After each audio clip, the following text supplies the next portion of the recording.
Halo teman-teman, ketemu lagi sama saya Irena Karisma Sukandar.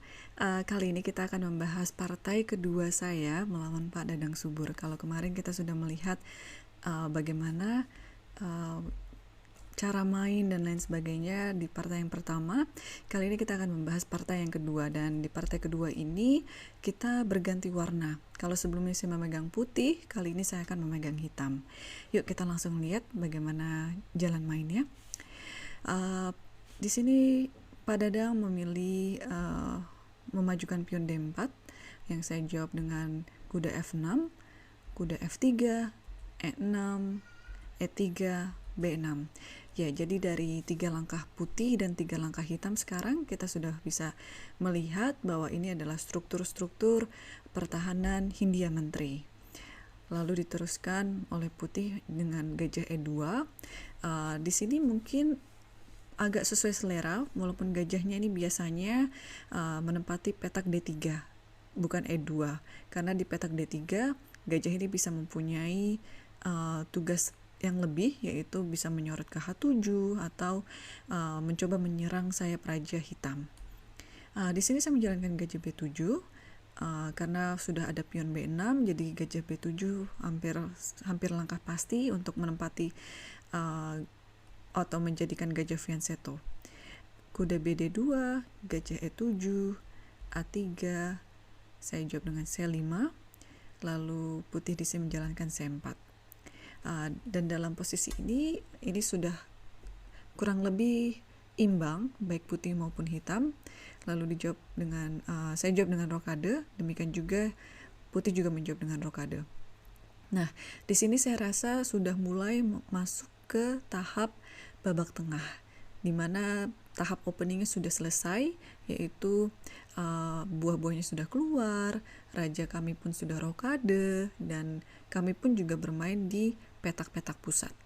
Jadi sekarang saatnya untuk memulai inisiatif-inisiatif untuk agak lebih agresif, untuk bisa mencoba menyerang satu sama lain. Di sini saya menjalankan D5 yang dijawab dengan kuda E5. Penempatan kuda di E5 ini cukuplah bagus karena memang kalau misalkan kuda ini mempunyai tempat di petak pusat, itu biasanya menjadi kuda yang bagus. Karena kuda ini bagus, maka saya menjalankan kuda BD7, yaitu dengan maksud ingin menukar kuda tersebut. Di sini putih menjalankan F4, yaitu untuk membuka lajur pion ya, supaya bisa menjadi manuver menteri, misalkan contohnya menteri ke E1, lalu menteri ke G3, dan lain sebagainya. Dan kalau misalkan saya makan kuda kali E5, akan dimakan kembali dengan pion yang di F, sehingga benteng di F1 nanti akan bekerja dengan optimal. Maka dari itu, saya tidak boleh memakan kuda yang di E5. Saya menjalankan benteng ke C8, yang dijawab oleh putih gajah ke F3.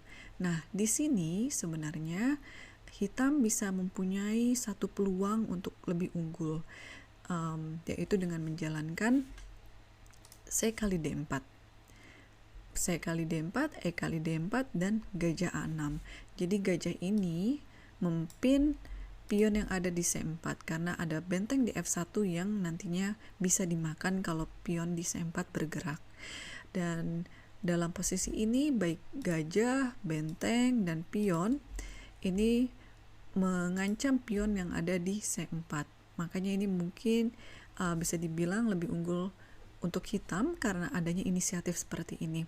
Sayangnya pada waktu saat kita bermain, saya melewatkan ide atau strategi ini sehingga kemenangan atau keunggulan yang harusnya saya capai tidak saya penuhi setelah posisi ini. Jadi dibandingkan dengan bermain C kali D4, di game saya bermain kuda E4 yang setelah saya telaah lagi ini hanya menuju ke keseimbangan permainan. Lalu setelah kuda E4, lawan saya menjalankan B3 untuk menjaga pion C4 lebih bagus lagi. Lalu saya mencoba menguatkan kuda saya yang di E4 dengan menjalankan kuda D F6. Dijawab dengan gajah B2, Lalu di sini saya akan makan kuda yang di D2, menteri kali D2, dan kembali menempati petak pusat. Jadi kalau teman-teman bisa dilihat di sini ada kuda di E4, ada kuda di E5, yang dimana kalau masing-masing dimakan itu akan lebih bagus bagi pihak masing-masing. Jadi kenapa baik putih tidak makan kuda hitam, dan sebelumnya kuda hitam juga tidak memakan kuda putih di E5 karena hal tersebut. Di sini putih menjalankan menteri D3 karena setelah kuda E4 menteri D2 kan terancam. Menteri D3 saya jalan F6. Tujuannya adalah supaya mengusir kuda yang bagus di E5 untuk tidak bagus lagi, sehingga dalam posisi ini otomatis kuda G4 menjadi salah satu langkah yang harus diambil ya, karena kalau tidak kuda yang di E5 akan kena. Lalu di sini karena saya berpikir buah minoritas saya yaitu gajah dan kuda sudah keluar semua, ini saatnya untuk menggerakkan buah major yaitu menteri dan benteng. Di sini saya melihat ada satu manuver yang bagus untuk menteri saya ke arah sayap raja putih. Maka dari itu saya menjalankan menteri ke E8 dengan tujuan memang saya ingin menjalankan menteri ke G6. Di sini putih menjawab benteng AC1. Yang langsung saya jawab dengan menteri G6, dan langsung dijawab juga oleh putih H3. Nah, saya rasa H3 ini agak kurang tepat karena ini membuat petak lemah di G3, baik itu untuk menteri nantinya ataupun untuk kuda. Jadi mungkin saya pikir akan lebih baik kalau misalkan dalam posisi ini putih langsung menjalankan kuda F2 guna untuk mencoba menangkap kuda yang di E4. Baru setelah itu mungkin nanti akan memakan D5 atau memakan C5. Jadi pemajuan pion ke H3 seperti yang ada di game saya rasa kurang tepat. Di sini saya terus mencoba untuk mengembangkan buah, terutama buah-buah major atau buah-buah yang besar. Lalu di sini saya menjalankan benteng F D8, yaitu memanuverkan benteng untuk bergerak ke arah pusat. Lawan saya menjalankan raja ke H2 yang langsung saya balas dengan H5 karena lagi-lagi petak G3 adalah petak lemah, dan kebetulan sekarang raja sudah berada di H2. Jadi kalau saya menempati petak G3 itu akan dengan cek. Nah, sayangnya di sini putih menjalankan langkah yang salah, yaitu dengan memajukan pion F5, yang dimana nanti teman-teman akan lihat dengan memajukan pion F5 ini memudahkan gajah saya yang di E7 untuk turut menyerang raja putih dengan menjalankan gajah D6 dan lain sebagainya. Jadi mungkin kalau di posisi ini putih tidak menjalankan F5 dan lebih memilih untuk menjalankan kuda F2, mungkin ini akan lebih baik. Mungkin saya di sini akan menjalankan menteri G3 yang dibalas dengan raja G1, dan walaupun saya rasa di sini hitam unggul, tapi masih akan lebih jauh dari kemenangan. Putih masih bisa akan melakukan trik-trik yang ada untuk mencoba bertahan atau mungkin merebut keunggulan. Tetapi sayangnya di game kami putih menjalankan F5 yang selain memang memberi pion ini gratis, juga akhirnya ini adalah sumber kekalahan dari putih. Kita lihat langsung ya. E kali F5, lalu kuda harus ke F2, satu-satunya jalan, dan di sini saya menjalankan gajah D6. Gajah saya yang tadinya tidak terlalu bekerja dengan baik di E7, sekarang menjadi buah yang terbaik di atas papan. Raja G1, menteri ke G3, yang tujuannya adalah untuk menskakmat di H2, satu langkah lagi. Di sini putih mencoba untuk memanjangkan permainan ini dengan menjalankan kuda kali E4, yang dimana kalau saya menjalankan